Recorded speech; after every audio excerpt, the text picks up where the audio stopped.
ہم نے داستویسکی پر 2 نشستیں کر لی ہیں، آج تیسری ہے۔ پہلی 2 نشستوں میں ہم نے داستویسکی پر عمومی نوعیت کی جو ضروری باتیں ہوتی ہیں وہ کر لی ہیں، اور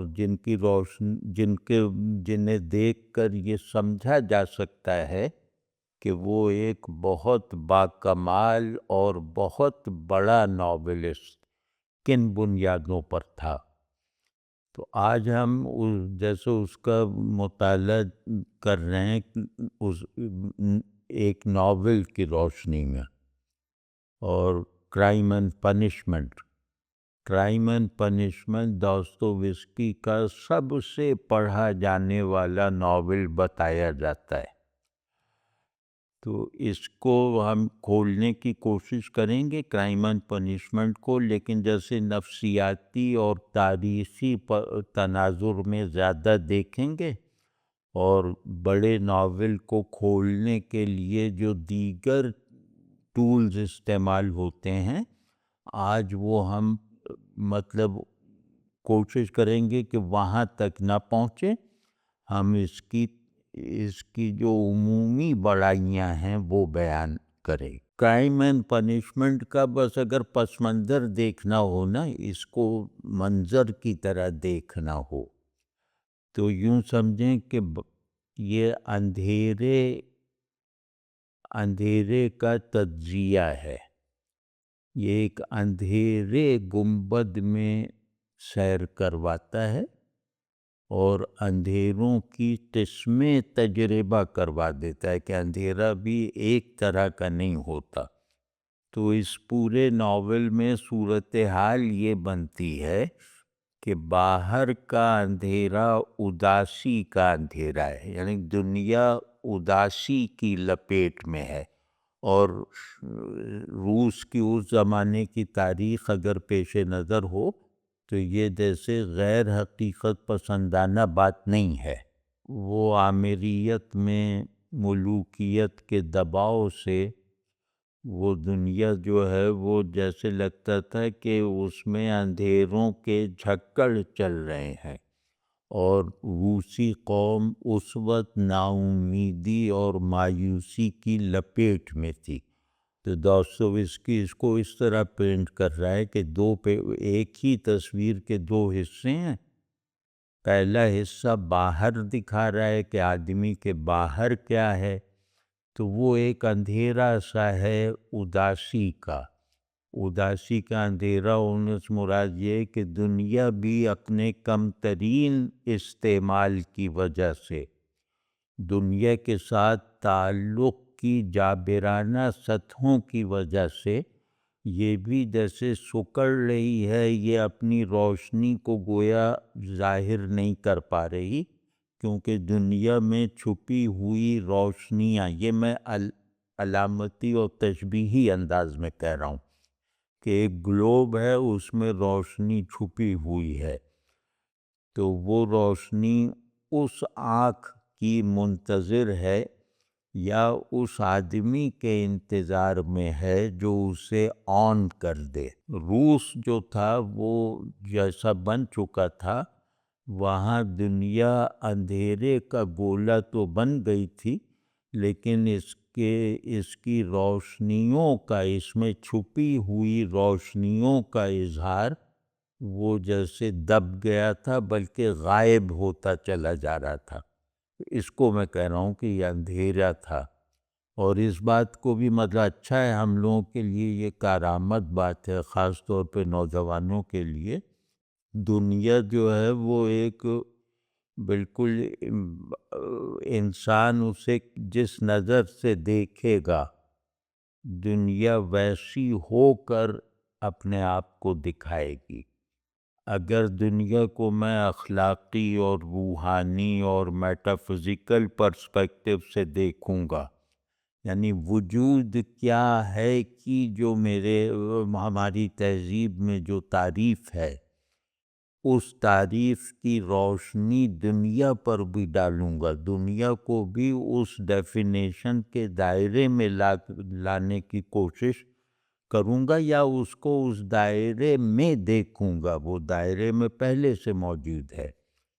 تو اس کا مطلب یہ ہے کہ میں دنیا کو ایک قابل شناخت اور منفرد وجود کی حیثیت سے برقرار رہنے میں مدد کر رہا ہوں، اور دنیا کی طرف سے بے توجہی دنیا کو عدم کی لپیٹ میں رکھتی ہے، آدمی اسے دیکھ کر موجود کرتا ہے۔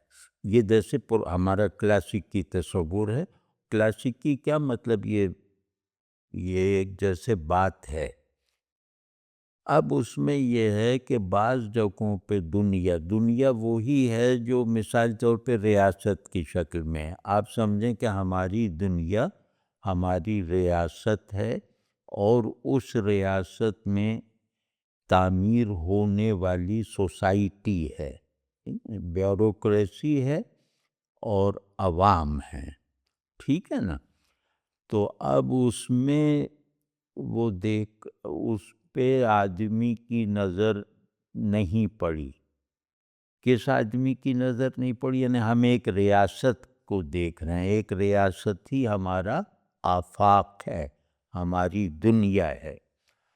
تو اس ریاست میں اگر دونوں چیزیں جو ہیں وہ وجود کیا ہے، انسان کیا ہے، خیر کیا ہے، حسن کیا ہے، امن کیا ہے، سلامتی کیا ہے، خوشحالی کیا ہے، تو یہ سب سوالات جو ہیں وہ اگر معاشرے میں اور ریاست میں ایڈریس ہو رہے ہیں کامیابی سے، تو گویا ہم نے دنیا میں پوشیدہ روشنی کو اس میں سے برآمد کروا لیا، ہم نے وہ سوئچ آن کر دیا ہے جس سے دنیا اپنی وہ روشنیاں دکھاتی ہے جو روشنیاں سوئچ آن کرنے والے کے بھی علم میں نہیں ہوتی۔ تو لیکن اگر یہ کہ یہ ریاست اور معاشرے میں ظلم ہو، انسان کی ڈیفینیشن جو ہے وہ بالکل ہی ایکچول ہیومینٹی سے لا تعلق ہو گئی ہو، فارم اپنے آئیڈیا سے محروم کر دی گئی ہو، یعنی صورت کو حقیقت سے منقطع کر کر اسے بس صورت کی حیثیت سے برتا جا رہا ہو، واضح ہے نا؟ اور طاقت کا سارا تصور تخریبی ہو، تعمیری نہ رہ جائے، تو ایسی ریاست اور ایسا معاشرہ جو یہ نہ دکھا سکے کہ خیر کیا ہے، تو وہ جو ہے وہ اس کو داستویسکی کے ناول میں جس طرح پینٹ کیا گیا ہے، اس کے لیے میں کہہ رہا ہوں کہ دنیا اندھیروں کا مجموعہ بن کے رہ گئی ہے۔ یہ اندھیرے عدم کے اندھیرے ہیں، یہ اندھیرے ظلم کے اندھیرے ہیں۔ تو ظلم ہو، جبر ہو اور شر ہو، یہ تین قدریں اگر کہیں یا اس طرح کی کے اقدار اگر حکومت پر غالب آ جائیں اور سوسائٹی میں طاقتور طبقات ان اقدار کو گویا معاشرے میں بالکل ہی قانون کی حیثیت سے داخل کر دیں، تو یہ عدم ہے، ظلم عدم ہے،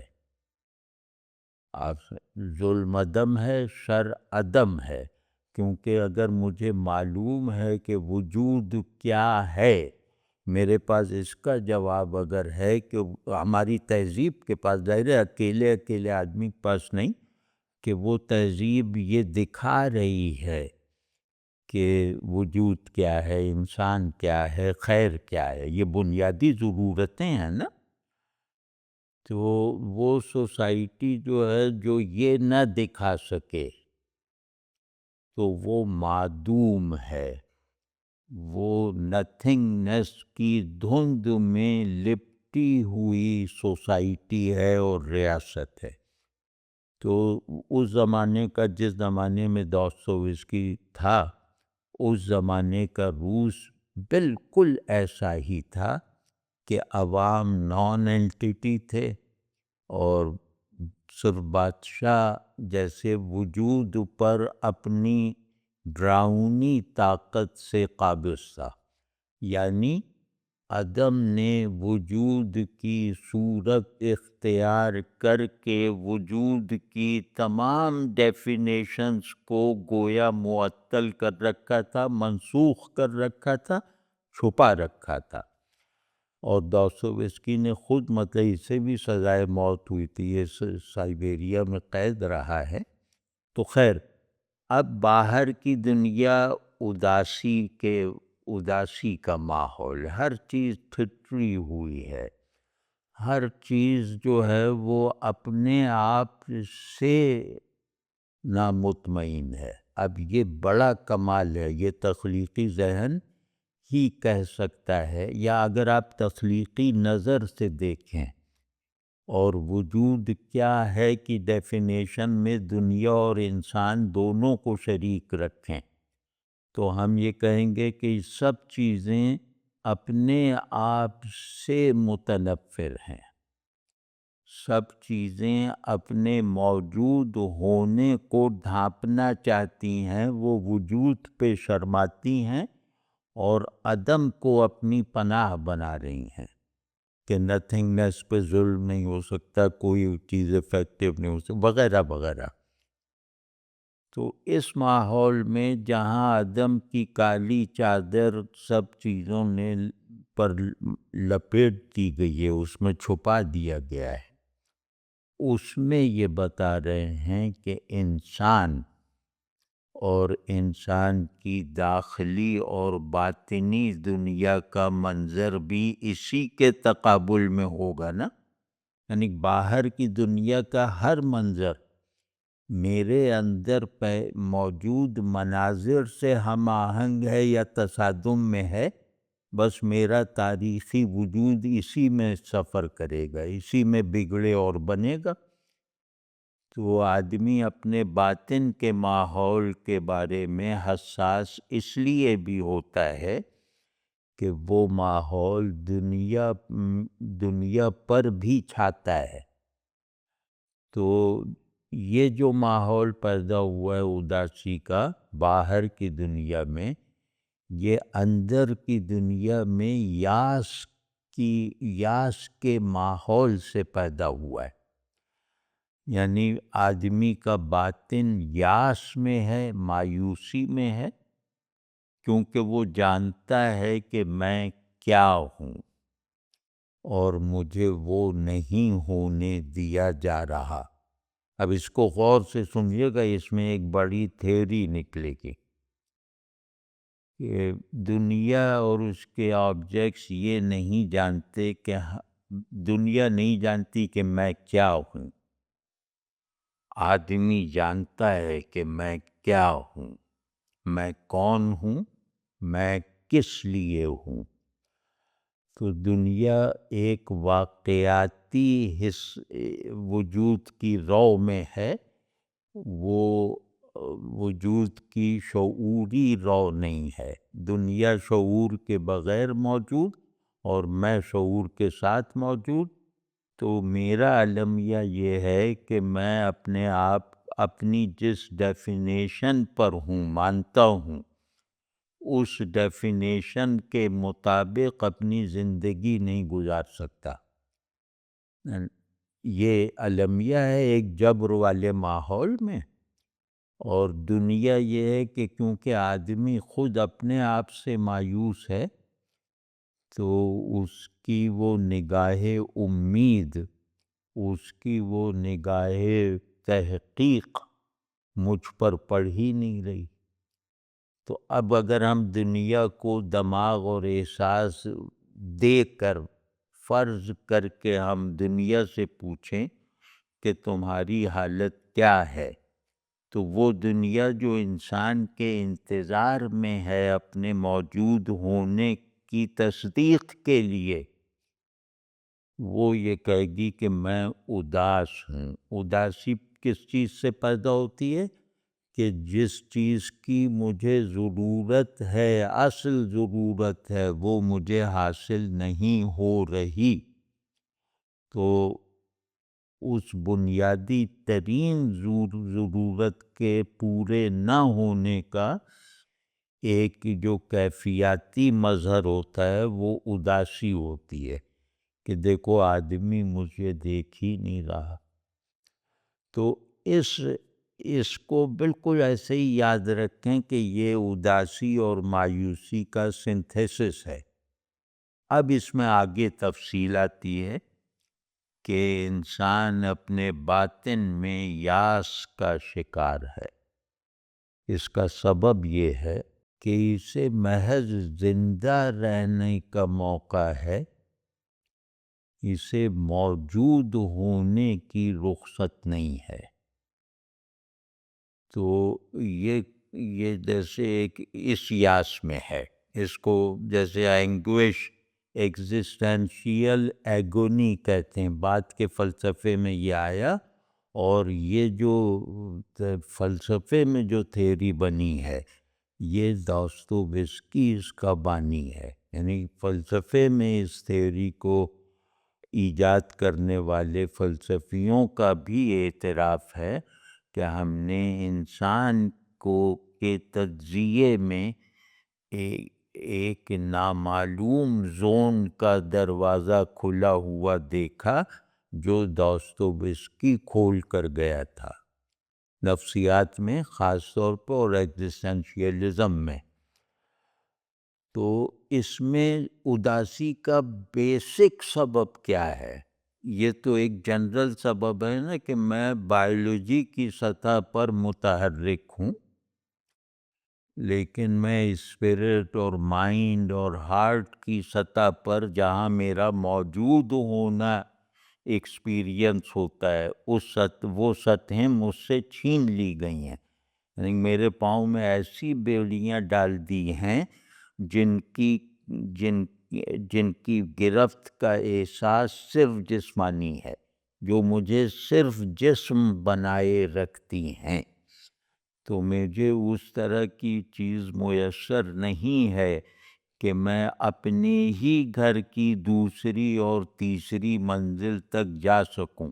میرے اندر موجود سیڑھیاں جلا دی گئی ہیں.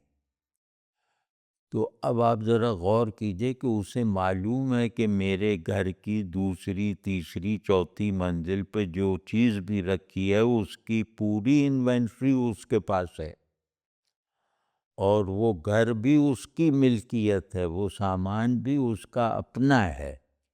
لیکن ظالموں نے یا قوت نے، پاور نے اس کے پاؤں میں بیڑیاں ڈال دی ہیں اور اسے بیسمنٹ تک محدود کر دیا ہے.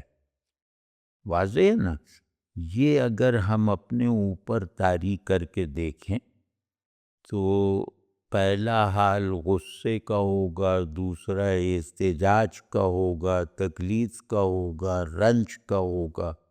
ان سب کے بے اثر ہو جانے، بے ثمر رہ جانے کی وجہ سے آخری احساس مایوسی کا ہوگا کہ سب کچھ کر کے دیکھ لیا، کچھ نہیں ہو سکتا. واضح ہے نا؟ تو انسان اگر مایوسی کی گرفت میں ہے تو اس مایوسی کا مقابلہ کرنے کی جو آخری قوت ہے وہ ہے اس کا اخلاقی شعور، کہ آدمی اچھے برے اور خیر و شر میں، ظلم اور انصاف وغیرہ میں فرق کرتا ہے اور اس کا فرق جانتا ہے. اس کا فرق گویا اس کا تجربہ ہے. واضح ہے نا؟ تو وہ اخلاقی شعور ہے. تو عقل ڈھیر ہو جاتی ہے، تحقیق شکست کھا جاتی ہے، انسان کے بہت سے محاسن اور صلاحیتیں وہ مٹ جاتی ہیں. آخر میں جو چیز باقی رہ جاتی ہے وہ ہے اس کا مورل سیلف. تو یہ مورل سیلف جو ہے وہ افراد میں اپنا ظہور کرتا ہے. کلیکٹیو آدمی میں سے وہ بھی فوت ہو چکا ہے. واضح نا. ایک سوسائٹی میں موریلٹی ختم ہو چکی ہے، لیکن وہ موریلٹی کے خاتمے کی تکلیف محسوس کرنے والے کچھ افراد ہر حال میں رہتے ہیں. تو ان افراد کا مورل سیلف، کانشسنس بھی نہیں کہنا چاہیے، مورل سیلف جو ہے وہ جیسے بیدار سا ہے، اسے اپنے نقصان اور بے بسی کا احساس ہو رہا ہے. کیوں؟ ورنہ تو عدم ہے، ورنہ المیہ نہیں ہے کہ جہاں بے بسی کا احساس نہ ہو، جہاں کرنٹ کنڈیشنز جو ہیں وہ تکلیف دہ نہ رہ جائیں، تو ظاہر المیہ نہیں ہو سکتا نا. قبرستان والے المیہ میں تھوڑی ہیں، وہ تو ایک واقعے میں ہیں. مردے کے لیے المیہ کیا ہے؟ تو آدمی کی ایک خاصیت ہے کہ اس کا ٹریجک ایسنس، ٹریجڈی میں اس کا کردار، ٹریجڈی چاہے ہسٹوریکل ہو چاہے کائناتی ہو، آدمی جب تک اس میں ہے تو اس میں کوئی نہ کوئی ریسیپٹر موجود رہتا ہے کہ میں المیہ میں ہوں، میں نشاط میں ہوں، میں آزادی میں ہوں، میں غلامی میں ہوں وغیرہ. تو یہ کچھ آدمی ہیں جو اس ناول کے کردار میں ہیں. جس میں ہیرو ہے، اس کا مورل سیلف جو ہے وہ تکلیف کو محسوس کر رہا ہے، لیکن کیونکہ کلیکٹیو آرڈر موریلٹی پر نہیں ہے تو وہ مورل بائنریز جو ہوتی ہیں اخلاق میں، خیر اور شر، وہ بائنریز جو ہیں وہ اس کے شعور میں گڈمڈ ہو گئی ہیں. اس کو بھی جیسے ہمیں سمجھنا چاہیے کہ خیر اور شر تصور کے طور پر یا نفسیاتی محرکات کے طور پر میرے اندر موجود ہیں، یعنی قابل احساس بھی ہیں، اور میں ان کی صورت ذہن میں بنا سکتا ہوں. لیکن باہر کی دنیا خیر اور شر کی بندش سے آزاد ہے، یا یوں کہہ لیں کہ شر نے خیر کو باہر کی دنیا سے مٹا دیا ہو.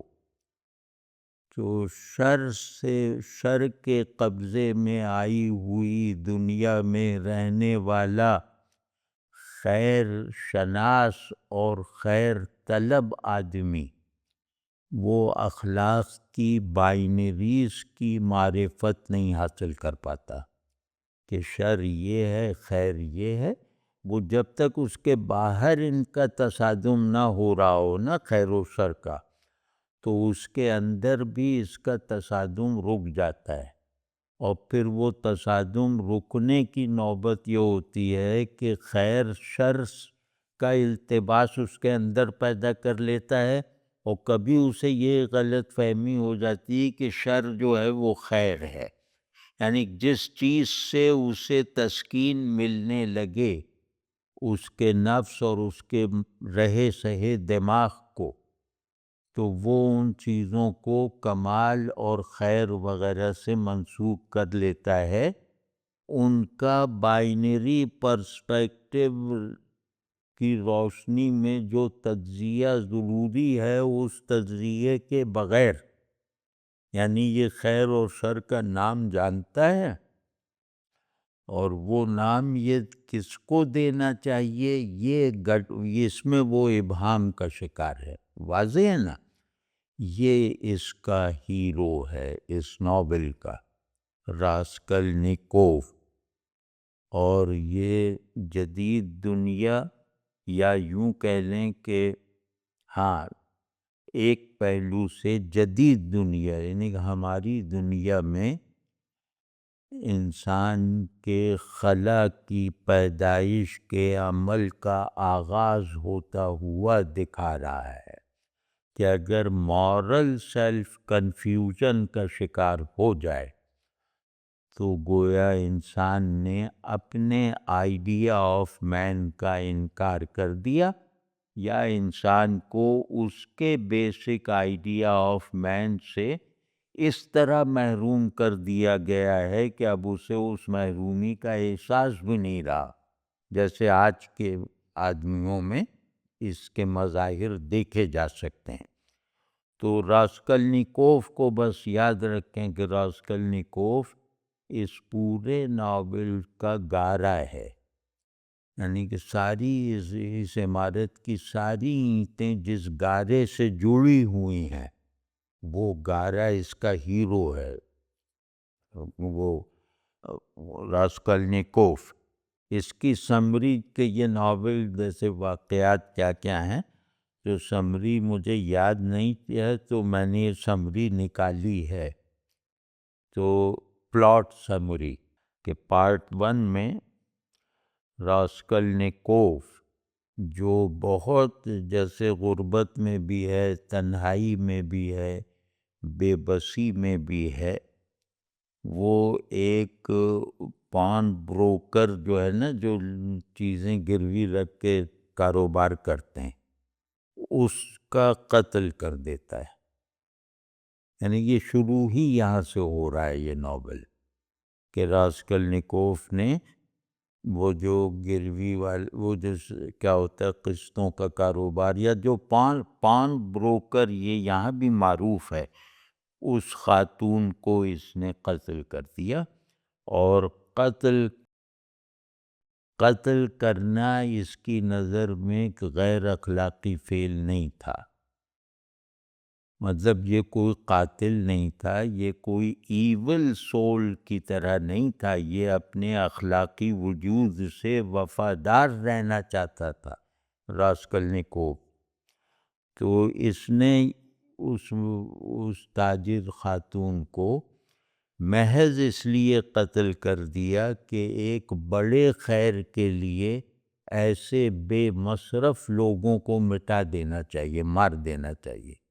یہ عورت بالکل بے مصرف ہے اور اس سارے نظام میں جیسے ایک چیز کی طرح پڑی ہوئی ہے، تو اس کو ہم ہٹائیں گے تو عظیم آدمیوں کے چلنے کا راستہ صاف ہوگا، یہ جیسے کانٹے کی طرح ہے، یا یہ کہ ایک جو بڑا خیر ہے، سپریم گڈ، اس کو انسانوں کے ذریعے سے اپنے اظہار کا راستہ ملے گا۔ اگر اس طرح کے بے مصرف لوگوں کو ہم نے اسی طرح رہنے دیا تو وہ جو اسپرٹ آف گڈنس ہے وہ اپنے اظہار کے لیے بدن یا مظہر نہیں ڈھونڈ سکے گی۔ تو گویا اس نے اپنی دانش نے ایک کمال کیا کہ گریٹر گڈ کے لیے اس نے لیسر بینگز کو جیسے مٹایا ہے دنیا میں سے، قتل کو اس نے جسٹیفائی کیا باقاعدہ، اور اپنے اخلاقی شعور کے ساتھ اور اس کی تسکین کے ساتھ، اور اخلاق کو عمل میں آنے کے لیے نتیجے کے بارے میں جس یقین اور اس کے سبب کے بارے میں جس اعتماد کی ضرورت ہوتی اس کے ساتھ اس نے یہ کام کیا، اس عورت کو قتل کیا۔ اور پھر یہ کہ یہ اسے قتل کر رہا تھا تو اس عورت کی چھوٹی بہن جو بالکل معصوم سی ایک وہ لڑکی تھی وہ آ گئی تو اس نے اسے بھی قتل کر دیا، کہ جیسے گواہ کو بھی قتل کرنا ہوتا ہے۔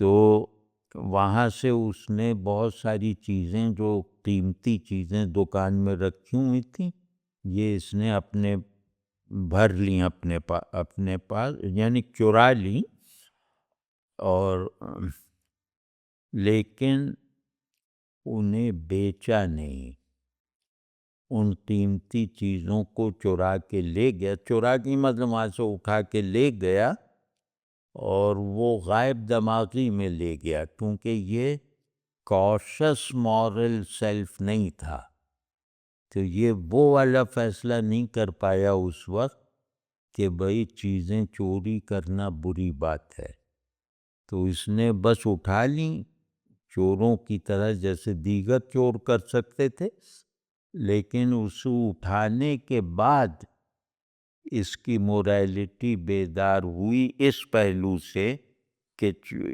جو میں نے کام کیا ہے وہ بہت بڑے مقصد سے کیا ہے، تو وہ مقصد جو ہے وہ گراوٹ کا شکار ہو جائے گا اگر میں نے ان چیزوں کو بیچ کر مالی فائدہ حاصل کیا۔ غریب بھی بہت تھا۔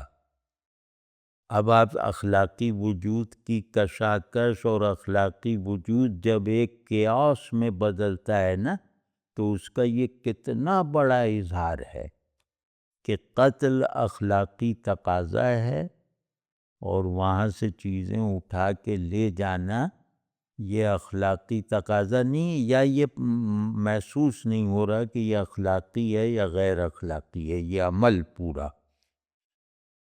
اور اس کے بعد جو اس میں ایک چیز بیدار ہوتی کہ نہیں بھئی میں نے للہ فی اللہ یہ کام کیا، ہمارے یہاں کے ملیٹنٹس کی طرح، اب آپ جوڑتے جائیے، تو اس نے ان چیزوں کو بیچا نہیں۔ پھر اس میں جو اگلے دو پارٹس ہیں وہ ہے کہ اس کے بعد یہ جو ہیرو ہے یہ بیمار ہو جاتا ہے بہت زیادہ، جسمانی طور پہ بھی بیمار ہو جاتا ہے، ذہنی مریض بھی بن جاتا ہے۔ یہ جو ہے آپ نے اس کی یعنی ماضی دیکھ لیا نا کہ وہ قتل اس کے لیے فخر کا سبب تھا، ڈیوٹی تھا، لیکن یہ بیماری کا سبب یہ ہوا کہ وہ اس قتل پر فخر کرتے ہوئے گلٹ کے احساس سے چھٹکارا نہ پا سکا۔ یعنی اخلاق کا ایک وجودی میکینزم ہوتا ہے، اس کی وجہ سے اس میں گلٹ پیدا ہو گئی، اور اخلاق کا ایک ذہنی آرڈر ہوتا ہے، وہ آپ کے اختیار میں ہوتا ہے، اس کی وجہ سے یہ اس میں فخر پیدا ہوا۔ اس دوئی کو محسوس کرو تو آدمی کو سمجھنے کی استعداد پیدا ہو جائے گی، اپنے آپ کو دیکھنے کی نظر حاصل ہو جائے گی۔ یہ اس ناول سے آپ دیکھ رہے ہیں یہ کتنی عجیب بات ہے، یہ ایک بالکل عجیب سی بات ہے نا کہ میرا اخلاقی شعور فخر محسوس کر رہا ہے، اترا رہا ہے ایک کام پہ، اور اسی کام پہ میرا اخلاقی وجود جو ہے وہ گلٹ کا شکار ہے۔ گلٹ اینڈ ایروگنس ایک ہی احساس کے دو دھاگے بن جائیں، یہ بہت بڑی بات ہے آدمی کے بارے میں کہنا، اور اس نہ صرف کہنا یعنی یہ صرف تھیوری یا خیال یا فکر نہیں ہے، اس کو واقعے میں اس طرح دکھا دینا کہ تھیوری بننے کے بعد بھی یہ واقعہ تھیوری پر غالب رہے۔ آپ جتنا اسے تھیورائز کر لیں اس جملے کا جواب نہیں ہے۔ تو یعنی یہ جو واقعہ اور واقعاتی حیت میں اس نے اخلاقی قیاس کو جو دکھایا ہے، تھیوری میں اخلاقی قیاس اتنے بڑے انداز سے یقینی اظہار کے ساتھ وجود نہیں پا سکتا ہے۔ داستویسکی ایسے لوگوں کی بڑائی ایک یہ بھی ہے کہ یہ سچویشن کو تھیوری وغیرہ پہ غالب کر دیتے ہیں یا تھیوری کا اوریجن بناتے ہیں۔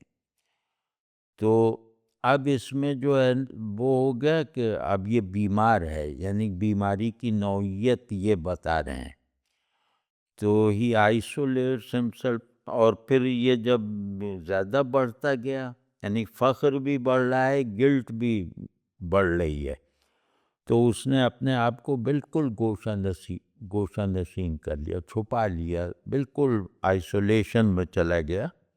لیکن یہ کہ دو کردار ایسے ہیں جن جو جیسے وہ اس آئسولیشن کا اس کے لیے اس کی تنہائی کا حصہ تھے، یعنی وہ تنہائی کم کرنے والے نہیں تھے، وہ اس کی تنہائی کا حصہ تھے۔ اس پہ بھی غور کرو تو وزن آ جائے گا کہ تنہائی اچھی یا بری، بامعنی یا ایبسرڈ، جو بھی ہو، وہ بہت عجیب تنہائی مانی جائے گی جس میں کچھ لوگ اس تنہائی کو مکمل کرنے کے لیے درکار ہوں،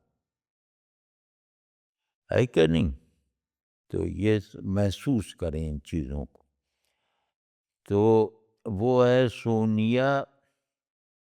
سونیا مارمیلاڈوف، یہ خاتون ہے جو طوائف ہے لیکن بہت جیسے ایثار کرنے والی طوائف ہے طوائف لیکن لوگوں کے کام آنا، ہمدردی وغیرہ، یعنی اس نے لکھا ہے سیلف سیکریفائزنگ طوائف، پروسٹیٹیوٹ۔ اور دوسرا جو ہے وہ پورفائری پیٹرووچ، یہ بھی بہت مضبوط کردار ہے۔ تو یہ وہ ہے جو جاسوس ہے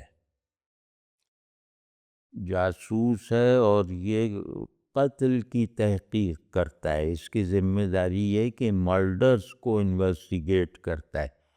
تو یہ اس کی تنہائی میں داخل ہو گئے یہ دو، اور اس نے اپنی تنہائی میں جیسے ان کو تحلیل کی ہوتا ہوا جیسے محسوس کیا۔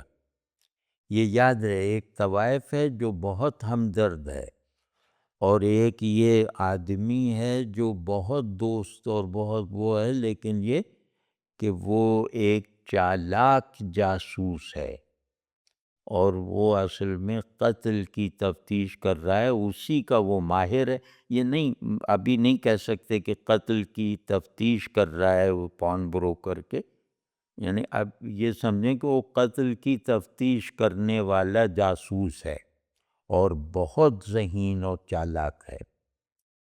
اب یہ دو کیریکٹرز بڑھے نا، اب اگلا جو چوتھا اور پانچواں پارٹ ہے وہ ہے کہ سونیا جو ہے، وہ طوائف جو ہے، وہ اس کی رازدار بن گئی، یعنی اس کے سامنے جیسے اس نے اعتراف کیا قتل کا، اور وہ نہ صرف یہ کہ اس کی رازدار بن گئی بلکہ یہ کہ اسے چھپانے کا جیسے وعدہ کر لیا، اور جو اس میں گلٹ آیا تھا اس گلٹ پر بھی قابو پانے کا طریقہ جیسے وہ سکھاتی گئی۔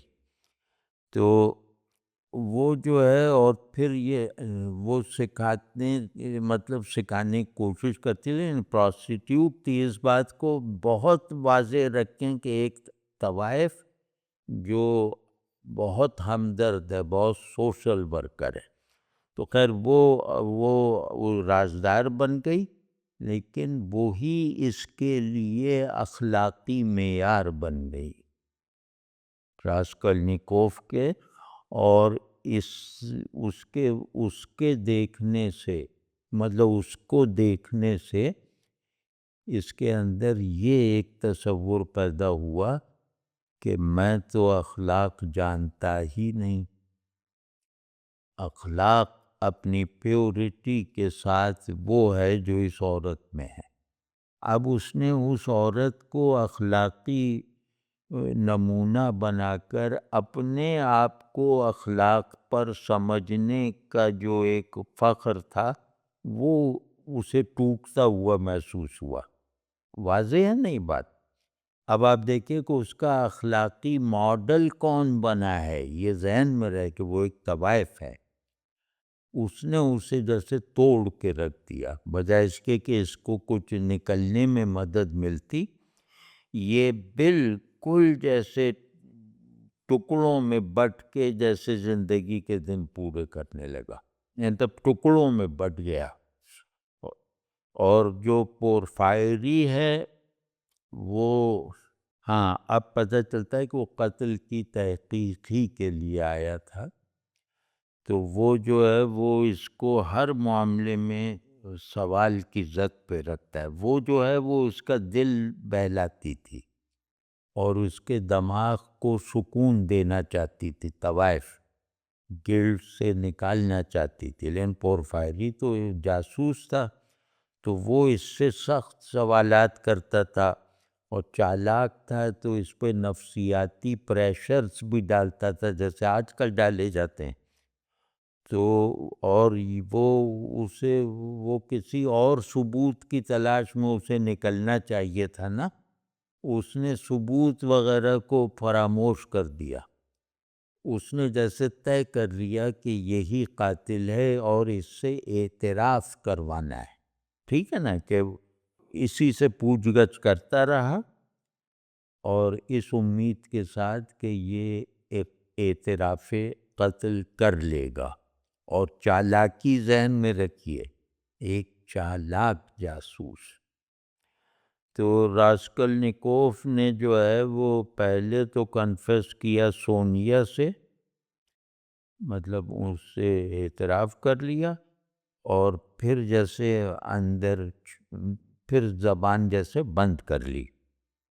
اور پھر اس کے بعد آتا ہے کہ اگلا حصہ جو ہے، تو اس میں جیسے وہ سونیا سے اعتراف کرنا وہ جاسوس جو ہے اس کے لیے سبب بن گیا کہ اسے گرفتار کر لیا گیا. اب ہم سمری بنا رہے ہیں نا کس کس طرح سے اس کو قاتل ثابت کیا گیا، وہ ابھی الگ ہے. تو قصہ مختصر یہ کہ یہ قاتل ثابت ہو گیا اس جاسوس کی تفتیش کے نتیجے میں.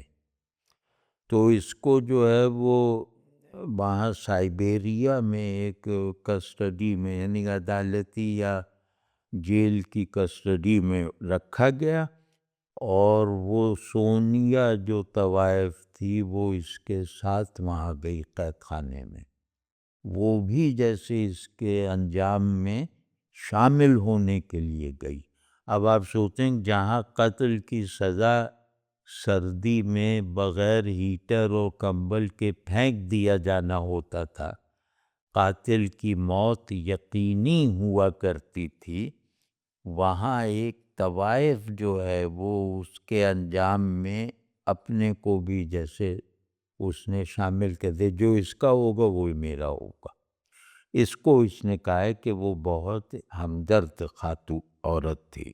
تو شروع میں مطلب قید میں سائبیریا میں جا کر، اور سائبیریا کا سبھی کو تصور ہوگا اس زمانے میں جو سائبیریا میں جلا وطن یا قید کیا جاتا تھا، وہ آخری درجے کے مجرموں کو کیا جاتا تھا، قاتلوں کو، غداروں کو.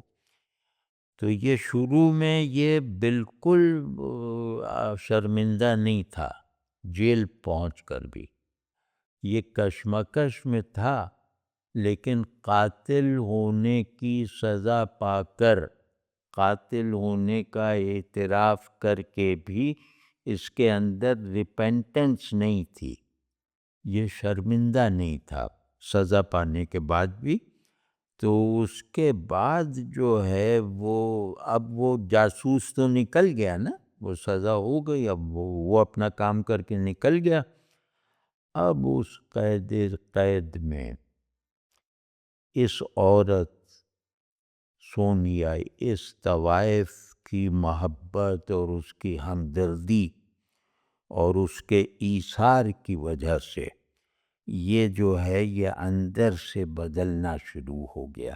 یعنی اس کا اخلاقی قیاس ایروگنس سے توبہ کی طرف آنے لگا.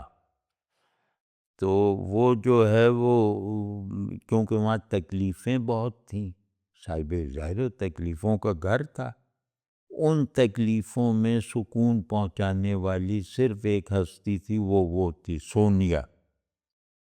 تو پھر وہاں اس کے اخلاقی وجود میں جیسے ایک نارمل سی کیفیت آئی جس کو اخلاقی کہا جا سکتا ہے. تو پھر یہاں ناول جب ختم ہوتا ہے نا، وہ کوئی واضح بات پہ ختم نہیں ہوتا کہ انقلاب آ گیا اس کے اندر کا یا نہیں آیا.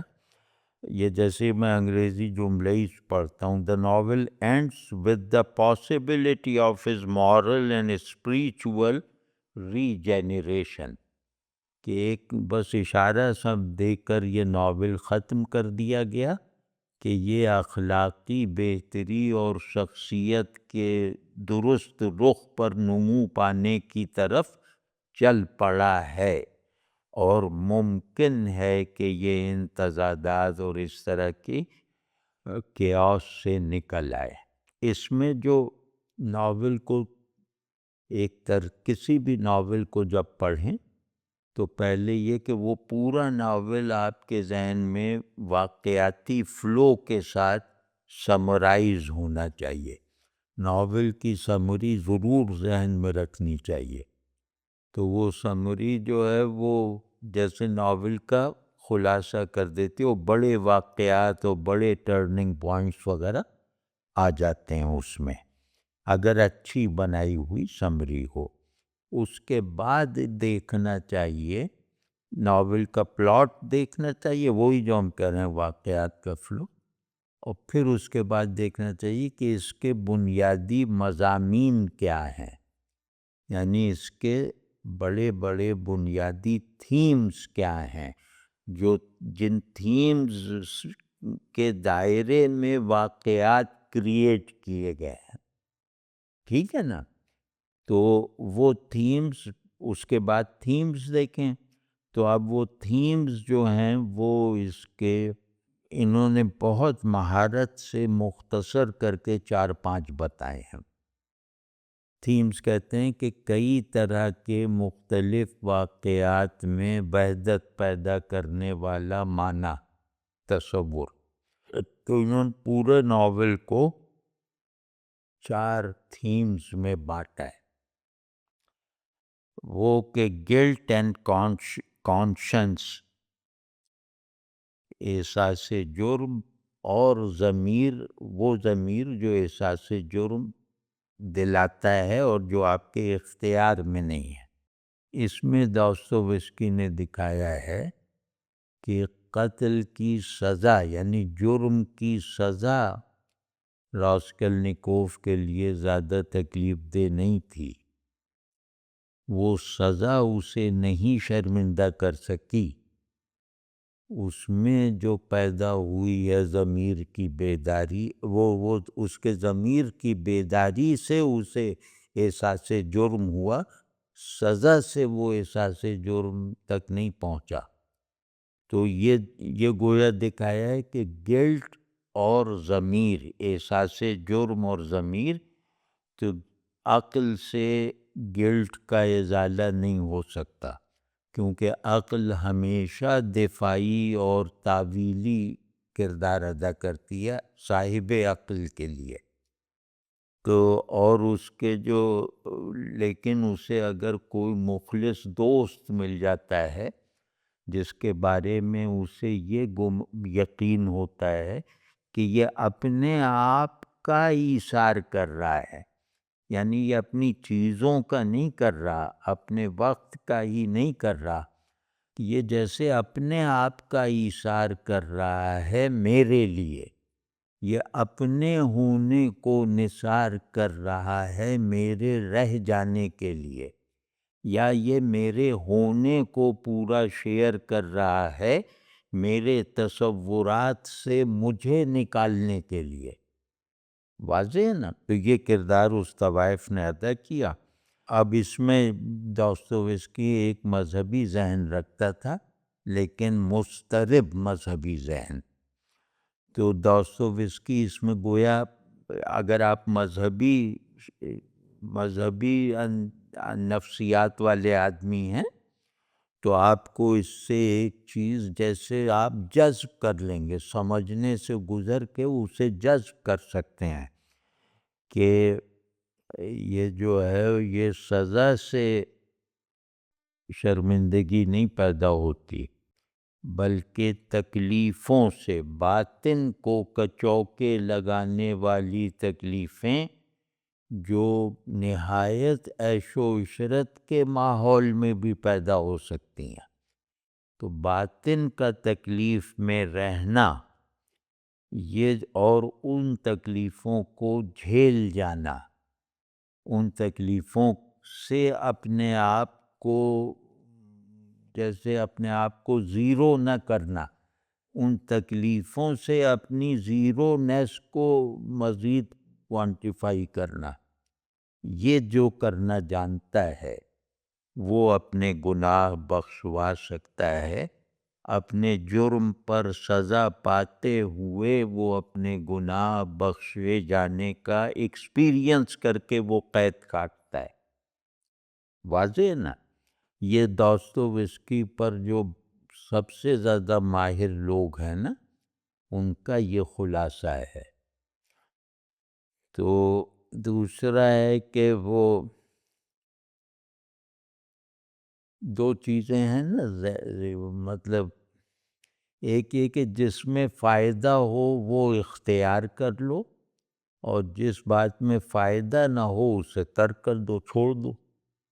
یہ فائدے اور نقصان کی بات نہیں ہے، یہ فائدہ اور نا فائدہ، تو جس معاملے میں فائدہ ہو اسے اختیار کر لو، اور جس میں فائدہ نہ ہو اسے چھوڑ دو، اس کے اچھے اور برے کا تصور باندھے بغیر۔ ٹھیک ہے نا؟ تو اب اس کے مقابلے میں جو قدر ہے یہ تو حیوانی قدر ہے نا، تو جو اچھا ہے، اچھا جو ہے فائدے کی وجہ سے اچھا ہے، برا جو ہے وہ فائدہ نہ دے سکنے کی وجہ سے برا ہے۔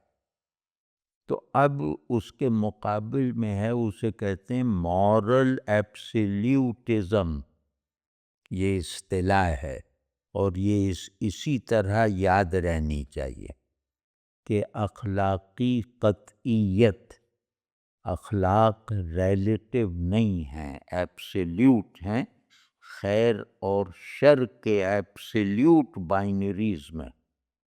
واضح ہے نا کہ شر بھی ایبسلیوٹ، خیر بھی ایبسلیوٹ، تو ان کا خیر اور شر ظاہر کرنے والا اصول وہ بھی ایبسلیوٹ ہوگا نا، ریلیٹیو ایبسلیوٹ پر حاکم نہیں ہو سکتا نا، تو اس کو کہتے ہیں مورل کیا نام ہے ایبسلیوٹزم، کہ خیر خیر ہے ہر زمانے میں ہر ایک کے لیے، شر شر ہے ہر زمانے میں ہر ایک کے لیے، اس پر حالات کی تبدیلیاں اثر انداز نہیں ہوتی۔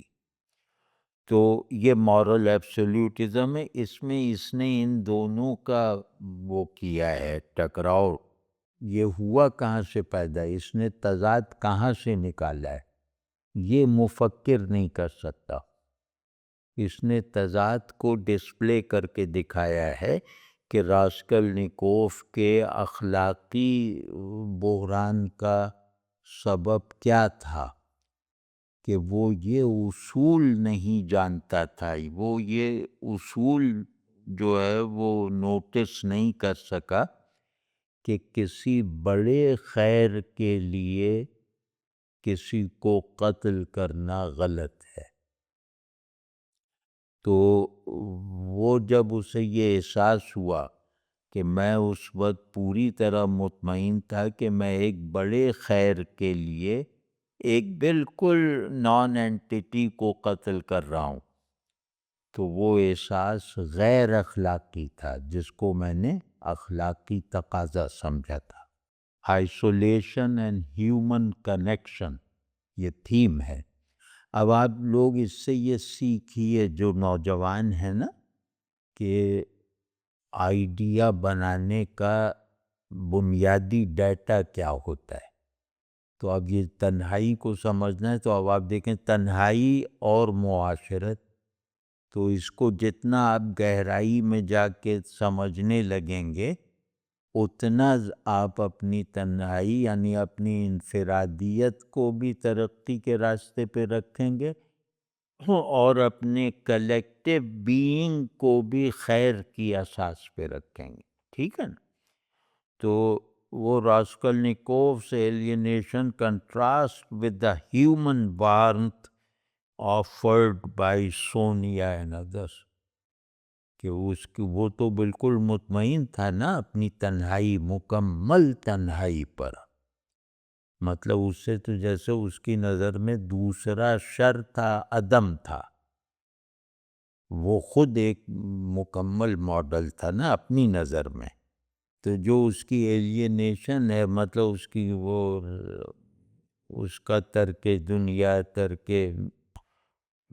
ہر چیز کو ترک کرنے کا جو مزاج تھا، وہ جو ہے وہ بدلا کس چیز سے؟ جب اس نے ہیومن وارمتھ کا، جب اس نے جذبہ تعلق کا مشاہدہ کیا اس طوائف میں.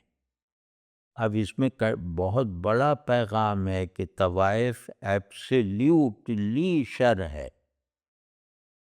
اب وہ ریلیٹیولی شر تھوڑی ہے. تو طوائف ہر نظام میں بری ہے. تو اب اس طے شدہ ایول کو یہ خیر کا معمار بنا رہا ہے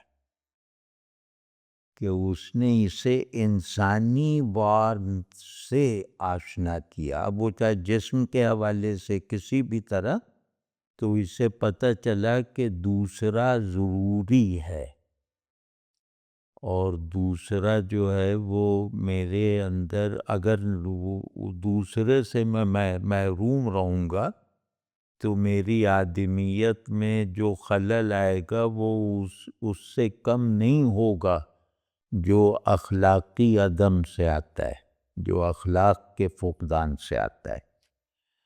تو یہ جیسے اس نے آپ کو خیر، شر، انسانی نفس، انسان کی اندرونی ساخت، باہر کی دنیا کا انتشار، باطن کی دنیا میں کس طرح ایک دھوئیں کی طرح پھیلتا ہے، یہ سب جیسے آپ کو ڈسپلے کر کے دکھا دیا. اور تاریخ اور آدمی کے تعلق میں اچھائی اور برائی کا جو ایک مستقل نظام ہے، وہ برائی یا کیاس پیدا کرنے کا مستقل نظام جو چلا آ رہا ہے انسان میں، انسان اور دنیا کی کورسپونڈنس میں، اور انسان کا خود اپنے ساتھ متعلق رہنا اور اس کے احساسات اور اس سے پیدا ہونے والے تصورات کے ساتھ، پورے آدمی کو لے کر پوری دنیا کو اپنی پرنسپل فاؤنڈیشنز کے ساتھ لے کر اس نے جوڑ کے دکھایا ہے. گویا ایک تقدیری منظرنامہ آپ کو دکھا دیا ہے کہ جس کو ثبوت کی ضرورت نہیں ہے، کہ جب بھی تاریخ اور انسان میں بگاڑ اور زوال پیدا ہوتا ہے تو اس کے مظاہر اور اسباب ہمیشہ اس طرح کے ہوتے ہیں. یعنی یہ بات آپ جیسے لوح محفوظ پہ پڑھ کے سنا رہے ہیں، اتنا یقین یہ ناول آپ کے اندر پیدا کر دیتا ہے کہ یہ سن 1000 میں بھی ایسے ہی ہوا تھا، اور سن 1,00,000 میں بھی ایسے ہی ہوگا. یعنی آدمی کے مستقل جو یوں کہہ لیں اصول زوال اور اصول تعمیر، اور دنیا کے مطلق اصول خیر اور اصول شر وغیرہ کو اس نے ایک بالکل چلتی پھرتی تصویروں میں، ایک بہت محدود دورانیے میں اور ایک بہت محدود ماحول میں برپا کر کے دکھا دیا. اب آپ کہہ سکتے ہیں کہ آدمی اور کائنات اور آدمی کا اپنے بارے میں آئیڈیا، یہ پازیٹیولی کس طرح ورک کرتا ہے اور نیگیٹیولی کس طرح اظہار پاتا ہے. یہ اس ناول نے آپ کو بصیرت فراہم کی ہے، تاریخی بھی اور نفسیاتی بھی. یہ تھیمز کو انہوں نے اپنی تفصیل دی ہے، لیکن یہ تفصیل ہماری رائے کو آزاد نہیں رہنے دے گی، تو اس کو ہم نہیں دیکھتے. تو ہم نے اپنی رائے دے دی. اب ہم اس کو نہیں بیان کریں گے، جس کو دیکھنا ہو یہ داستویسکی پہ ایلیٹ وغیرہ کی تحریریں دیکھ لیں گے انہی میں سے. تو اور پاورٹی اینڈ سوشل انجسٹس وغیرہ ہیں، نہیں اس کا نکالا تھا نا. ہاں یار یہ تو سب آسان تھا نا، مطلب اس میں کہیں بوریت اور وہ سب نہیں ہے نا. ہاں ہاں یہ جو ہے نا کیریکٹر انالیسس، ناول میں دو چیزیں سب سے زیادہ ضروری، پلاٹ اور کیریکٹرز. تو کیریکٹرز آپ کو بتاتے ہیں اس ناول کی روح کیا ہے، کہ یہ کیریکٹر کیا تھے، مطلب ان کا نفسیاتی تجزیہ کیا ہے. اس کو تنقید کی زبان میں کہتے ہیں کیریکٹر بریک ڈاؤن، یعنی کیریکٹرز کا تجزیہ کریں انہیں. اب اس میں جو ہے ہیرو جو ہے وہ راسکولنیکوف، یہ نفسیاتی طور پر اینٹی ہیرو ہے، ناول کا ہیرو ہے، اینٹی ہیرو ہے، اور یہ بہت ذہین ہے، بہت مغرور ہے، بہت مفکرانہ ذہن کا ہے، فلسفیانہ ذہن کا ہے، لیکن انتہائی تضادات میں مبتلا ہے، اور یہ اپنے اندر کے تضادات کو حل کرنے میں مکمل طور پر ناکام ہے. اور جیسے یہ کہ اپنی جو ریڈیکل، جو متشددانہ اخلاقی جو اس کے آئیڈیاز ہیں، ان کو جو ہے وہ اس طرح کے ہیں کہ وہاں قتل کرنا بھی اخلاقی تقاضا ہے، عین انصاف ہے. تو کیونکہ یہ دو جوڑ بن نہیں سکتے، نفسیات آپ کی اس کو نہیں سہار سکتی. اگر یہ صرف ذہن تک رہ جائیں تو کوئی نہ تکلیف کا باعث نہیں بنیں گے، لیکن یہ قتل کا فعل جو ہے یہ احساسات بھی پیدا کرتا ہے نا، صرف نظریات تک تو نہیں رہتا. تو وہ احساسات جو قتل کے نتیجے میں پیدا ہونے والے نارمل انسانی احساسات جو ہیں، وہ پھر اس کو چیلنج کرتے ہیں، یہ ریڈیکلزم کو، مورل ریڈیکلزم کو. اور اس نے اس کو نفسیاتی طور پہ توڑ دیا جب وہ احساسات اس کے دماغ سے ٹکرانے لگے، جب اس کا تجربہ اس کے آئیڈیالزم کو متاثر کرنے لگا، تو نفسیاتی طور پہ یہ جیسے ٹوٹ گیا. اور اس ٹوٹنے کے نتیجے میں، یعنی ذہن میں کام نہیں ہوا اس کے، کوئی ذہن تو سزا پہ بھی مطمئن تھا، لیکن یہ کہ وہ جو عورت نے اس کی نفسیاتی کنڈیشنز کو جو توڑا ہے نا، جو ذہن کی وجہ سے بن گئی تھیں، اس کے نتیجے میں جو ہے اس نے کانفیس کیا، یعنی توبہ کی. اس کے دو کنفیشن ہیں نا، ایک حکومت کے آگے، جاسوس کے آگے، ایک اللہ کے آگے. تو جو اصل کنفیشن ہے وہ اس کو توفیق ملی ہے انسانی تعلق کے بنیادی اوصاف کا پہلی مرتبہ تجربہ کر کے. تو اسی طرح ہی جو مارمیلاڈوف ہے، سونیا، وہی دو طوائف، یہ اس کا رول جو ہے وہ مرشد کا ہے. داستویسکی نے اسے، یہ راسکولنیکوف کی اسپریچول گائیڈ ہے اور اخلاقی آئیڈیل ہے، یعنی سب کچھ اس نے پھر اس سے لیا، اور پھر وہ گویا اخلاق کو صحیح سمجھا، مطلب اس سے اخلاق کو سمجھا اور صحیح سمجھا، ایبسلیوٹزم کے ساتھ سمجھا. اب یہ وہ مطلب تخلیقی کمال ہوتا ہے کہ جہاں اخلاق کی بنیاد ہی ڈھہ گئی ہو، یعنی جس پر اخلاقی معیار کوئی اپلائی کیا ہی نہیں جائے گا اس کا پیشہ دیکھ کر، مطلب اس کے اخلاقی تجزیے اور امتحان کی مزید ضرورت نہیں رہ جاتی نا، تو اس طرح کی پیورٹن ایروگنس کا بھی اس میں علاج ہے، واضح ہے نا۔ اور پھر یہ کہ یہ بہت مذہبی ہے، مطلب بہت ریلیجس، میک، بہت پرجوش اور بہت بے نفس، مطلب ہر وقت ایثار کرنے والی، سیلف سیکریفائزنگ۔ اور یہ جو ہے یہ مسیحی اقدار کو ریوائیو کروا دیتی ہے راسکلنیکوف میں،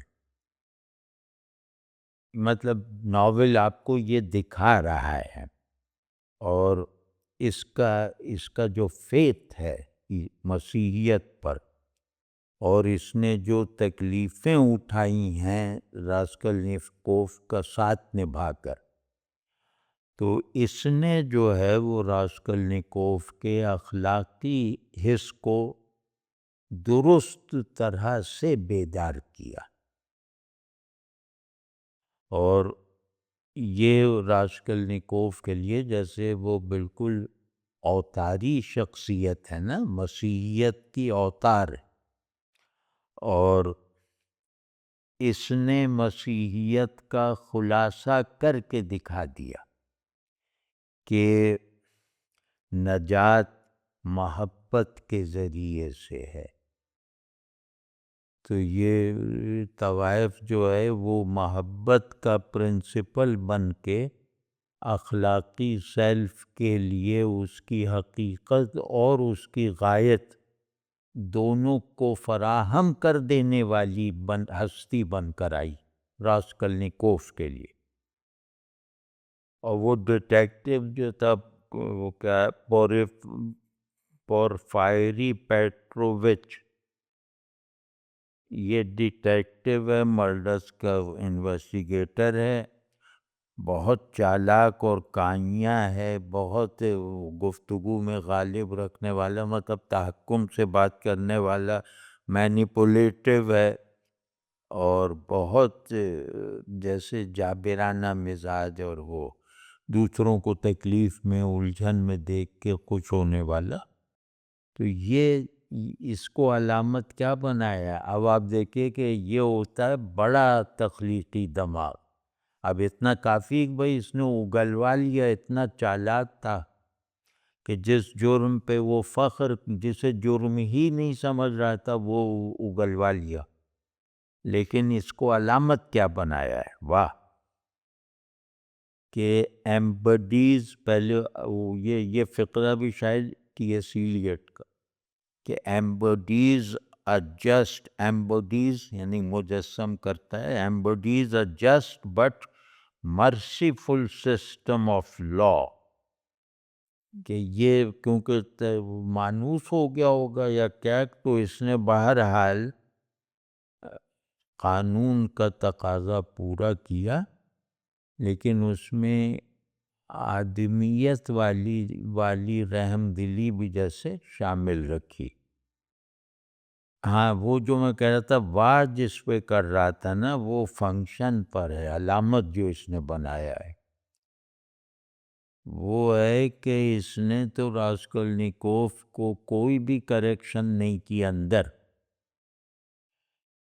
کیوں نہیں کی؟ یہ کیوں ناکام رہا؟ اور وہ طوائف اخلاقی بیداری کا سبب کیسے بنی؟ مسیحی بنانے میں اسے کیسے کامیاب ہوئی؟ ٹرو مسیحی اخلاق پر اس نے عقل اور ذہانت کو استعمال کیا اسے کنفیس کروانے کے لیے۔ تو اس نے کنفیس تو کر لیا، لیکن اس میں اندر تبدیلی نہیں آئی۔ تو عقل سے آنے والی تبدیلی باطن پر غیر مؤثر رہتی ہے، اور محبت سے آنے والی تبدیلی باطن پر مؤثر ہوتی، کیونکہ محبت خود ایک باطنی فورس ہے۔ تو یہ بھی دکھا دیا کہ اخلاق تدریس اور تعلیم سے نہیں آتے، اخلاق کیفیت اور تجربے اور تکلیفوں میں راضی برضا رہنے سے پیدا ہوتے ہیں۔ تو یہ جناب آج کے لیے اتنا، انشاءاللہ بہت لگ رہا ہے، کیونکہ آج ہمارے سب یہ چھوٹے چھوٹے لڑکے جو ہیں نا یہ مخاطب ہیں، تو امید ہے کہ اس سے ان میں شوق پیدا ہوگا کہ اب یہ زیادہ بڑے اور گہرے تھیمز جا کے خود دیکھیں اور اس پر خود جیسے پہنچیں، ان تھیمز پر تک خود پہنچیں۔ پھر اگلی جب ہم نشست کریں گے جہاں ہم ناول کا ذرا بڑے تنقیدی معیار اور اصطلاحوں میں مطالعہ کریں گے، تو وہاں یہ لوگ ہوں گے تو یہ اس مطالعے میں جیسے اجنبی پن محسوس نہیں کریں گے۔ تو آج ہم نے جیسے کچھ برخورداروں کو مانوس کروانے کی کوشش کی ہے اگلے بڑے بڑے تھیمز سے، اور وہ جن الفاظ میں بیان ہو سکتے ہیں ان الفاظ سے بھی اللہ نے چاہا تو اگلی سیٹنگ میں یہ لوگ بہت مانوس ہو کر ایٹ ایز ہو کر بیٹھیں گے۔